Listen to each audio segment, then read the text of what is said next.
Oh, what is up, gamers? It is Derick TCG back again with another chaotic opening. So, as Tom says from Chaotic the Show, 一个坚韧不拔的纪录片，在香港这座城市的设置。主演钱德勒、罗欧斯、福波斯伊、瑞秋、莫妮卡和一些其他他妈的演员。or let's get chaotic. Now, today we're going to be opening up the yellow one, or the Mipedian one, as it says right there. Now, the cool thing that's actually really interesting about this particular tin is, as you can see with the other ones, Caraba, Lore, Bareth Beyond, those ones, you just get kind of, you get some super rare cards, right? But with this one, you actually get one of the 4 leaders, which is usually reserved for the ultra rare slot. But this one is just a super rare. So instead of it being Maxor, Kaor, or Alexia, the Danian Queen, you get kind of this guy. He's kind of just left out. This is Prince Mudinu. He's not really ultra rare, which is a bit unfortunate in my professional opinion, but it is still really cool. I remember back in the day, 2008, when Chaotic was really cool and hoppin', Prince Mudinu, if you didn't know from these tins, if you didn't know that that's how you got him, you saw him everywhere, and you were kind of like, hey, I open up tons of packs, where's my Prince Mudinu?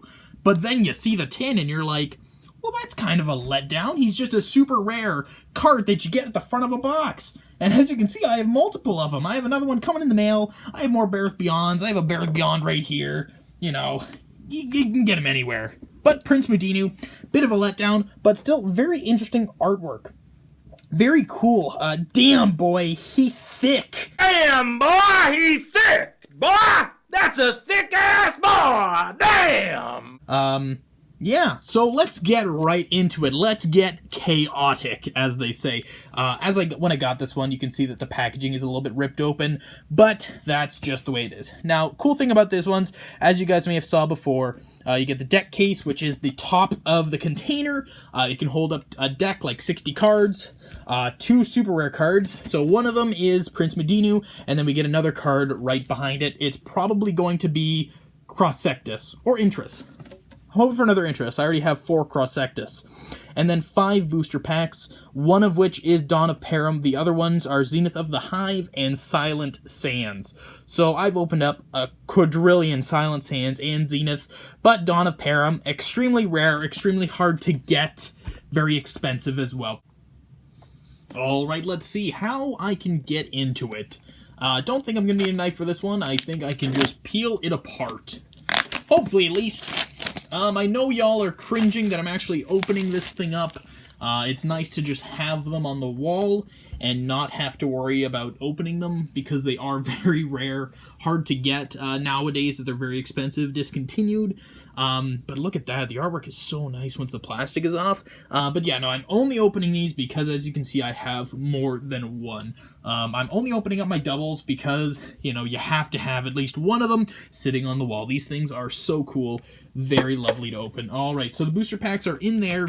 This is the super rares that we are going to open and take a look at what we got. Okay, so the first one, Prince Mudinu, and then the second one, yep, how did I guess? Another Cross-Sectus with another really bad mobility Cross-Sectus.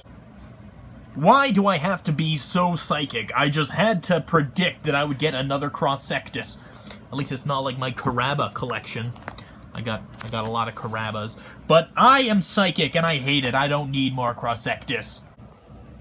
That big dumb lobster. This is just tasty. Scorpions are dangerous. Lobsters are psychic.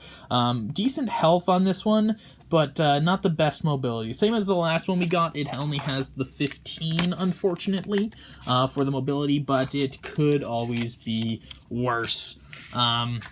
Could it be worse? It's just a Cross-Sectus. But now let's get into the meat and potatoes. Just like before, I'm saving this pack, which is the Dawn of Param, the rare pack, for last.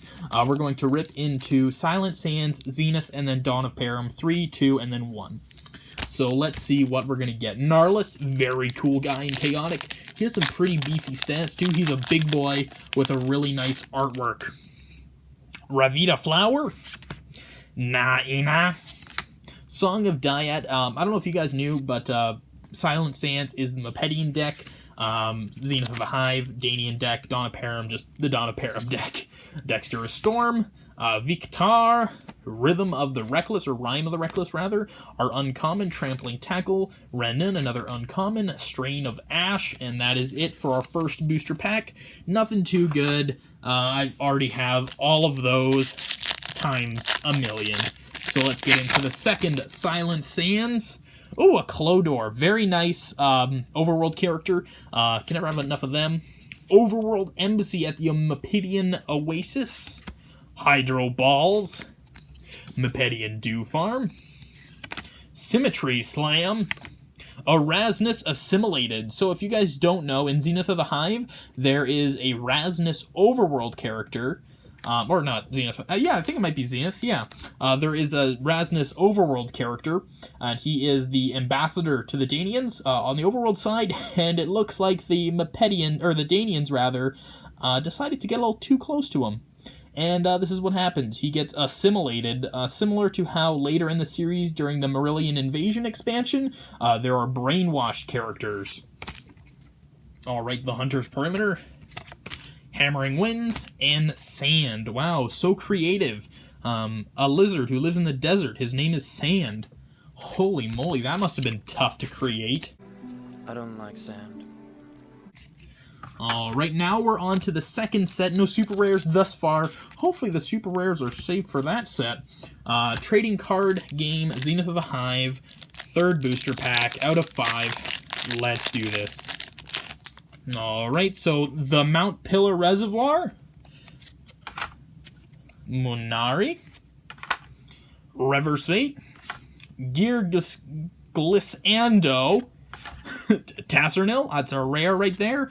And Telebracers, our super rare card. When Telebracers is revealed, the top card of your location deck becomes the active location. So you're actually able to change the location to make it work for you better.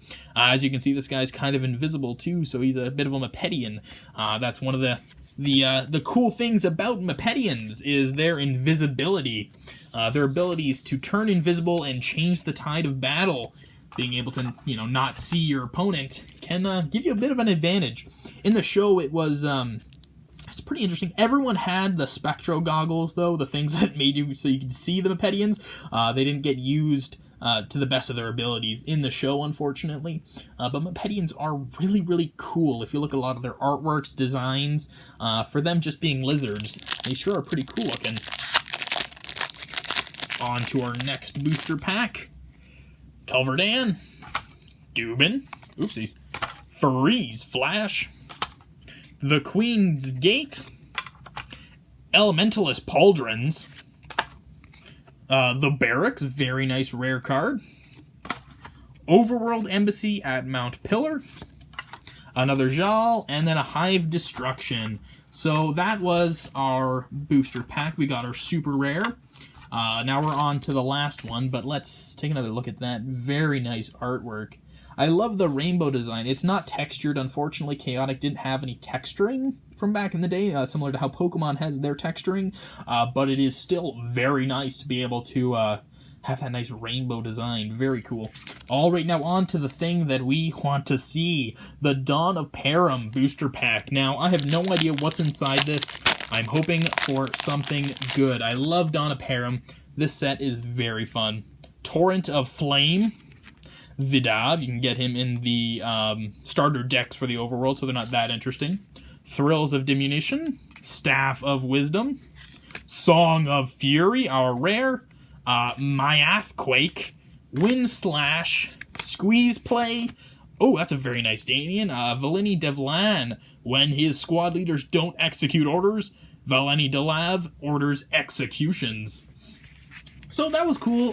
Song of Fury and Mirthquake. Unfortunately, we didn't get any super rares out of Dawn of Param, but, you know, take what you can get, really. And here is all of the cards that we got out of that I would think that are worth it. So, Dawn of Param, the rare cards, I always keep. You know, I don't just throw in the bin with the rest of them, because Dawn of Param is rare. So, that's a nice one. Earth, turn the top card of your location deck face up.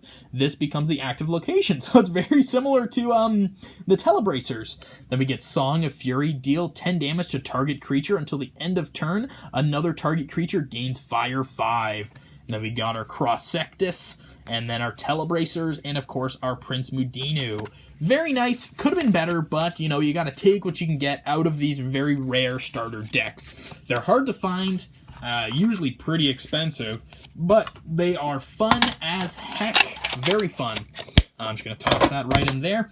I still have a couple to go. The next one will probably be Underworld themed, but I do have another Underworld coming in, so you can probably expect 2 more Underworld videos coming in the near future. Anyways, guys, this has been Derick TCG. Thanks for watching, and I hope to see you in the next one. Make sure to like, subscribe, and comment down below.